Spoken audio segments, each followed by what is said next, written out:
Hi guys, Pop Pete here. We got another good book for you. Just wanted to show you, this is Corduroy. It's a little teddy bear that likes to dress in different outfits. And this used to be my son Nicholas's book. So here we go. Corduroy is a bear who once lived in a toy department store of a big store. After a day, he waited with all the other animals and dolls for somebody to come along and take him home.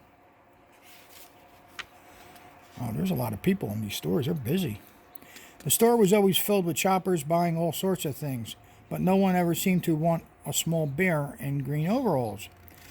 Then one morning, a little girl stopped and looked straight into my Corduroy's bright eyes. "Oh, Mommy," she said, "look, there's the very bear I've always wanted." "Not today, dear," her mother sighed. "I spent too much already. Besides, he doesn't even look new. He lost a button on one of his shoulder straps." Corduroy watched them sadly as they walked away.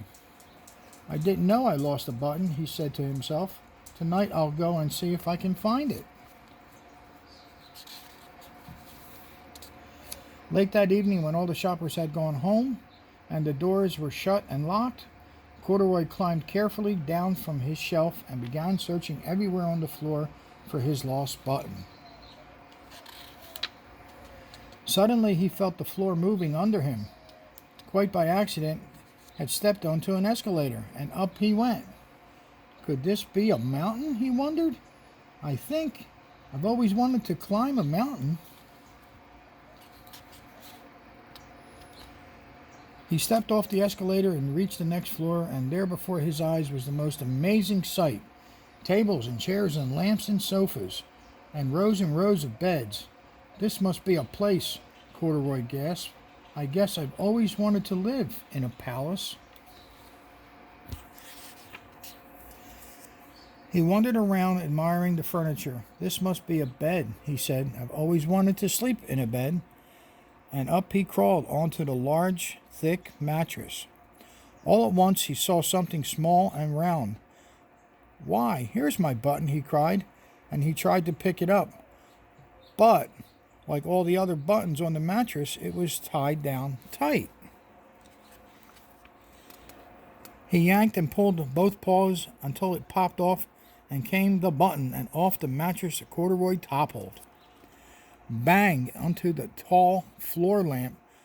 Over it fell with a crash. He got whacked in the head with the lamp. Corduroy didn't know it, but there was someone else awake in the store. The night watchman was going to do his rounds on the floor above. When he heard the crash, he came dashing down the escalator. "Now, who in the world did that?" he exclaimed. "Somebody must be hiding around here." He flashed his light under and over the sofas and the beds until he came to the biggest bed of all, and there he saw two fuzzy brown eyes sticking up from under the covers. "Hello," he said. "How did you get upstairs?" The watchman tucked Corduroy under his arm and carried him down the escalator and set him on the shelf in the toy department with the other animals and dolls. Corduroy was just waking up when the first customers came into the store in the morning, and there, looking at him with a wide, warm smile, was the small girl he had seen only a day before. "I'm Lisa," she said, "and you're going to be my very own bear. Last night I counted what I have saved in my piggy bank, and my mother said I could bring you home." "Shall I put him in a box for you?" the saleslady asked. "Oh, no, thank you," Lisa answered, and she carried Corduroy home in her arms. She ran all the way up 4 flights of stairs into her family's apartment and straight to her own room. Corduroy blinked. There was a chair and a chest of drawers, and alongside a girl-sized bed stood a little bed just the right size for him. The room was small, nothing like that enormous palace in the department store. Must be home," he said. I know I'm always wanted a home. Lisa sat down with Corduroy on her lap and began to sew a button on his overalls. I like you the way you are, she said, but you'll always be more comfortable with a shoulder strap fastened. You must be a friend, said Corduroy. I've always wanted a friend. Me too, said Lisa, and gave him a big hug.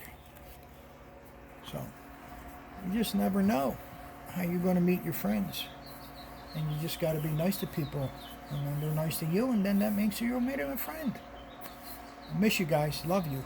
Bye-bye.